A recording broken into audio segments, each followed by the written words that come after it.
Next on the news. I left my daughter at that school, and that decision will haunt me for the rest of my life. Reliving their pain, victims and their families from the Uvalde school shooting, giving video testimony for Congress as the nation grapples with the losses from gun violence. A supreme threat against Brett Kavanaugh, an armed man arrested, accused of threatening to kill the Supreme Court justice. Help for a Nigerian town torn apart by an attack on a Catholic church. We'll speak with Ed Clancy from Aid to the Church in Need. Plus, it's going to take all of us doing our small parts to make this successful. Charitable groups team up to help the homeless ahead of the World Games in a major city of the South. I'm Christine Persichetti. Current News starts right now.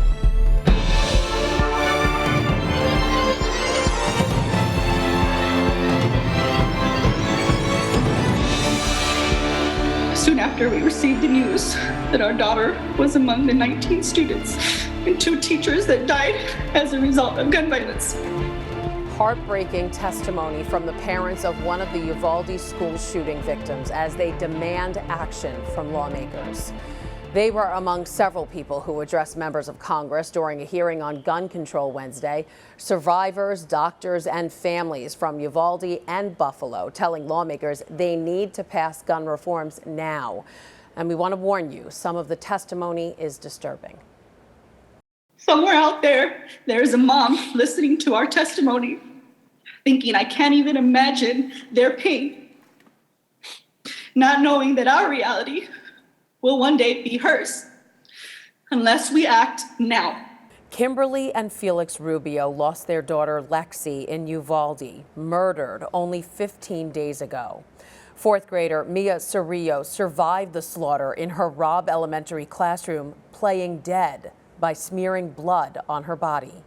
I thought he was going to come back to the room, so I grabbed the blood and put it all over me. In the middle of this national horror, anguish on Capitol Hill as victims desperately pleaded with lawmakers to take action. You are elected because you have been chosen and are trusted to protect us. But let me say to you here today, I do not feel protected. Zanetta Everhart's son, Zaire, survived the Buffalo massacre. Everhart told members of the House her son will have shrapnel in his body for the rest of his life. A pediatrician who responded in Uvalde told Congress children's bodies were pulverized and decapitated by the bullets. We are lying on the operating table, riddled with bullets like the children of Robb Elementary and so many other schools. Miguel Cerrillo followed his daughter's video testimony, saying although she survived, she will never be the same. She's not the same little girl that I used to play with, hang around with. She was daddy's little girl. While the House was expected to pass the Protecting Our Kids Act late Wednesday, the Senate is looking at a narrower package of bills. New York City Mayor Eric Adams also spoke before Congress Wednesday. He told lawmakers it's time to take firm action to restrict guns and end the plague of mass shootings. It is high noon in America, our country, the country I love. The clock is ticking every day, every minute towards another hour of death. We are facing a crisis that is killing more Americans than war.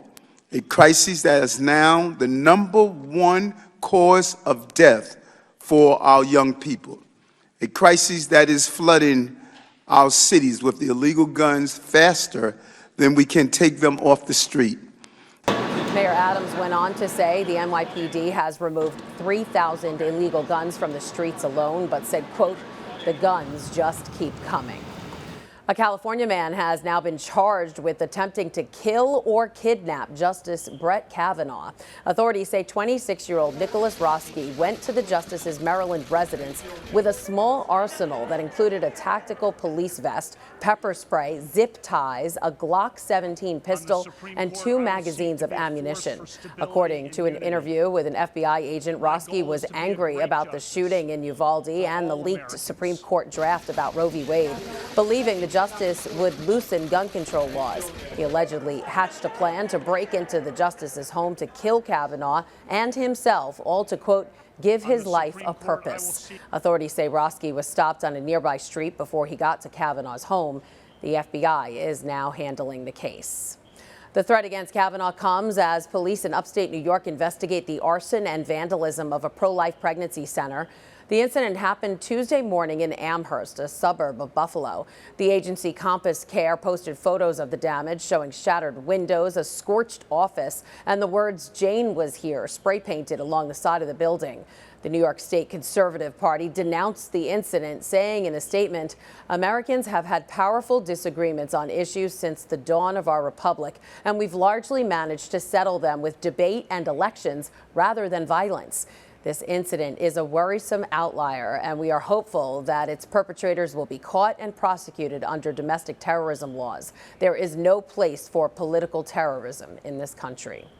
Sadly, that attack was not the only one. In Asheville, North Carolina, police discovered a pro-life pregnancy center drenched in red paint, reading out the words, "No forced birth, and if abortions aren't safe, neither are you."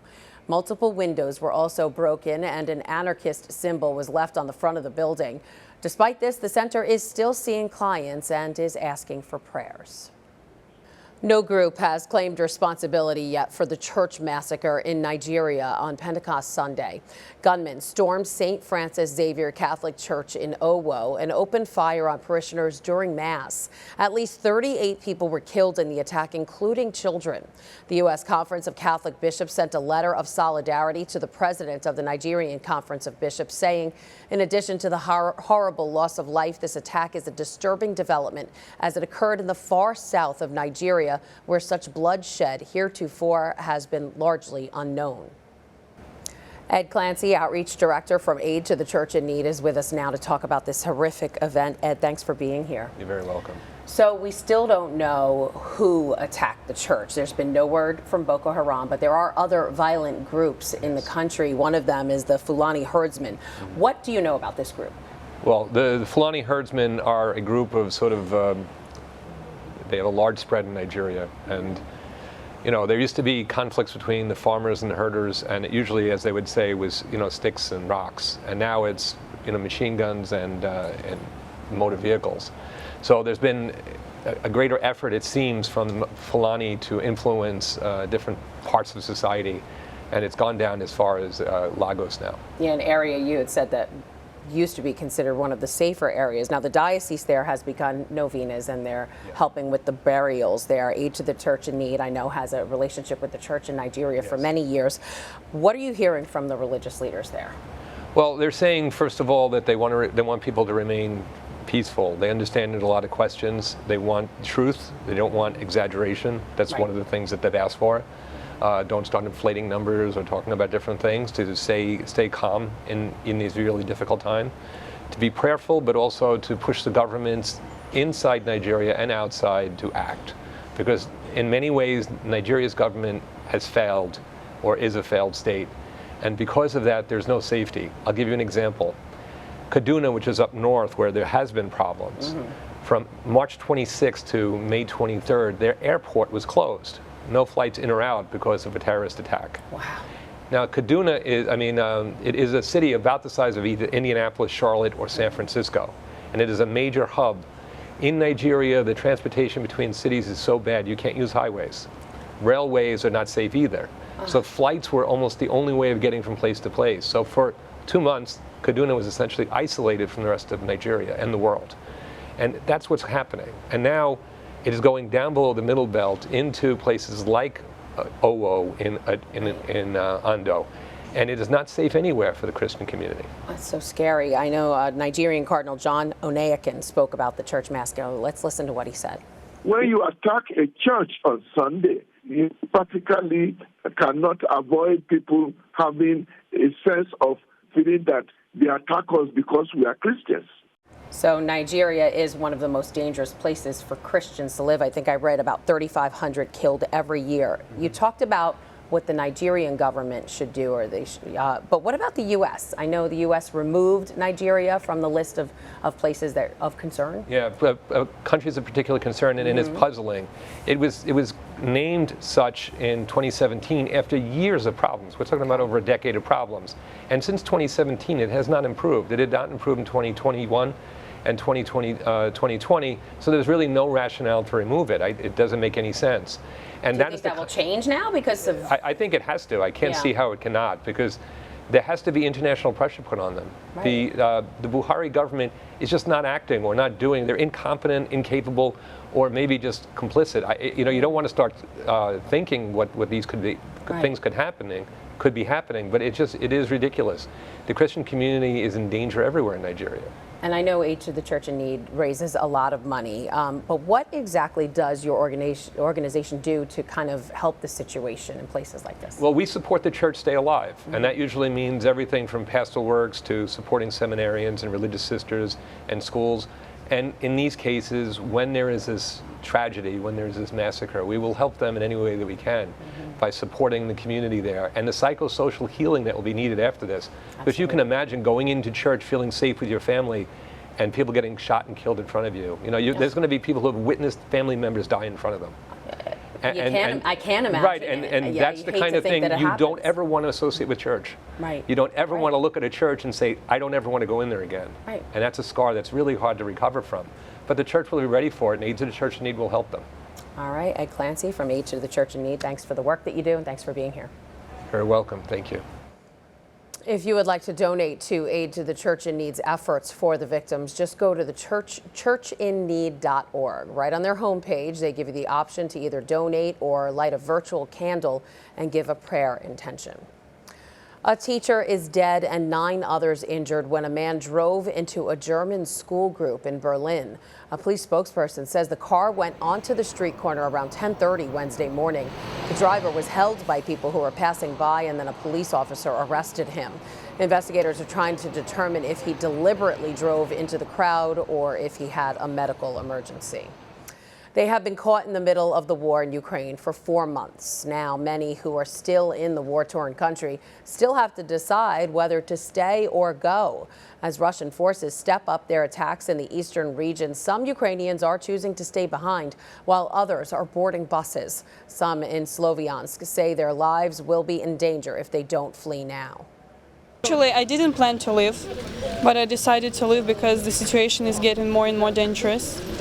More than 14 million people have fled their homes in Ukraine since the start of Russia's invasion. It was a special anniversary for the parish at Our Lady of the Cenacle Church in Richmond Hill. Brooklyn Bishop Robert Brennan joined them on Pentecost Sunday to celebrate their 100th anniversary. He highlighted the parish's culturally rich and diverse community, calling it a testament of the Holy Spirit. The church has been serving the Jamaica Queens neighborhood since 1922 and was originally carved out of Our Neighbor of Holy Child Jesus Catholic Church.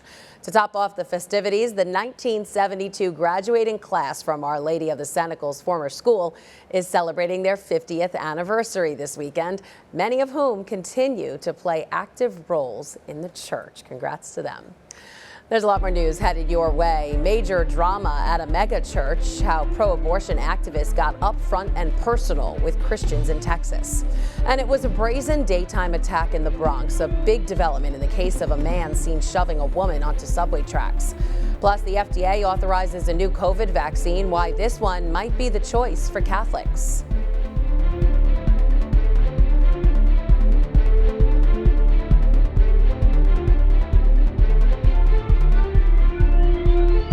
There are now some big changes to the tablet website. You can get personalized access to the Catholic news you value. Sign up for free at thetablet.org.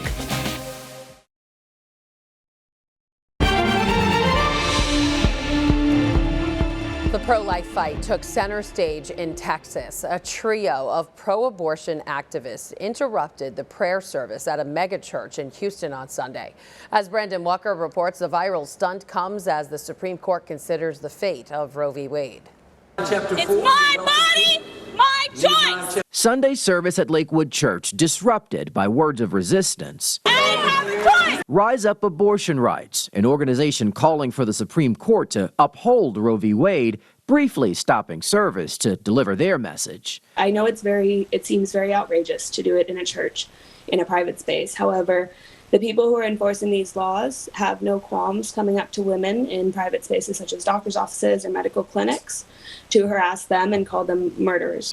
If you like To Nehemiah chapter 4. Video of the ordeal posted by the organization to Twitter shows the moment the protest began, with Pastor Joel Osteen speaking over them. Lakewood members cheering on Osteen, some shouting themselves as protesters are escorted out of church.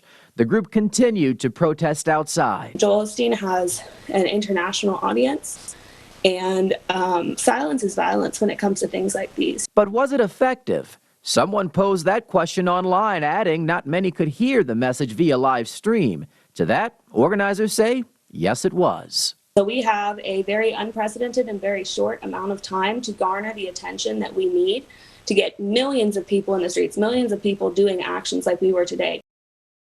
That was Brandon Walker reporting. The Supreme Court is expected to officially rule on whether to overturn Roe v. Wade later this month.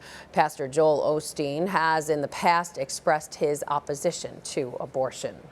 Here in New York, the man suspected of throwing a woman onto the subway tracks has been arrested. 31-year-old Theodore Ellis was taken into custody on Tuesday.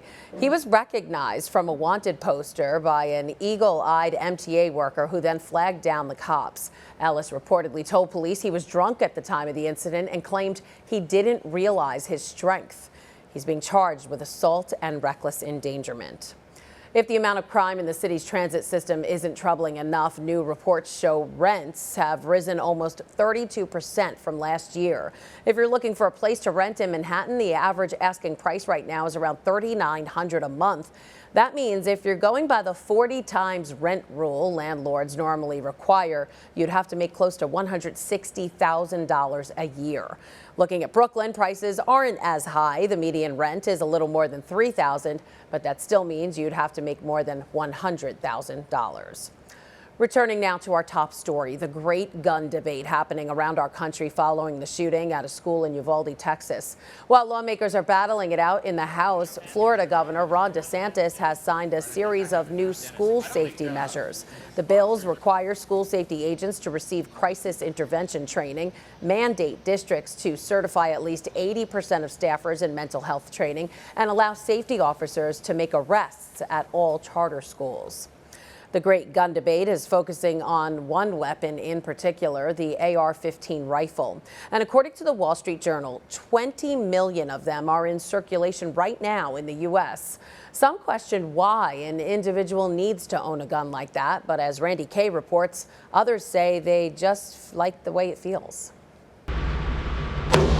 Anna Thomason learned how to shoot an AR-15 style rifle back in 2015. After a battle with breast cancer sidelined her from running marathons. Being a girl in my family, that was what the boys did. So I had never learned how to do that before. Did it give you confidence, learning how to use it? Incredible confidence. It's incredibly empowering. The energy coming off of that gun, I feel like goes into your body and then you're not tired again. It energized her so much she became an instructor. Eyes and ears. And along with her husband, Brian Wirtz, is now teaching others how to use it. We caught up with them at Eagle Gun Range in Farmers Branch, Texas. Does it fire differently when you use it compared to other rifles, or It's softer shooting than most. It doesn't have a lot of recoil, and it almost feels like shooting like an air gun, as opposed to something that's really heavy. Brian also likes the AR-15 style because he says they're easier and safer to handle than handguns, so you don't need to spend as much time and money on training. The thing about easy that matters is that when you defend yourself, it's more accurate. So if you're in a home and your family is all there, you'll be more accurate with that. Brian and Anna use their AR-15 style rifles for target practice, but mainly for their own protection. what do you say to people who say, why would somebody like you have to own an AR-15? What do you say to those? Because of this guy right here. He, any of those people can punch me once, I'm going to be lights out. But if I can defend myself and give me distance and time, then I have a fighting chance to live past today. I know some people are just afraid of them and they're not comfortable with them. If we can introduce it to them safely, then they normally say, that thing's not even scary. Anna personalized hers to fit her small frame. It weighs less than 5 pounds. We've had to find different components to make it as light as it can be, I would not be able to hold up a 20-pound gun and fire it where I needed to fire it. That was Randy Kay reporting. Experts say any talk of banning the AR-15 style rifle tends to increase the sale of the weapon. An FDA panel of advisors has approved an emergency use authorization for Novavax's COVID vaccine. The full FDA still has to give approval for the shot. The vaccine was found to be 90% effective among adults 18 to 65. It was about 79% effective for adults over the age of 65. Novavax's vaccine would include 2 doses given 3 weeks apart and a 3rd dose booster after 6 months. Dr. Robert Tabali from the Catholic Medical Association previously spoke with Currents News about the Novavax shot and how it may be a more ethical choice for Catholics. This one is very exciting because it doesn't have any of the Catholic ethical dilemmas of association with aborted fetal cells. Novavax says its vaccine would protect against Omicron and other circulating variants. It's already being used throughout Europe, Canada, and Australia, among other countries. Still to come on Currents News, they are in desperate need of a place to stay. How religious community groups are helping the homeless ahead of a major sports event in Alabama. Do you have a story idea or want to share a tip? Email us at newstips@desalesmedia.org or call our 24-hour number, 718-517-3122. We'll be right back.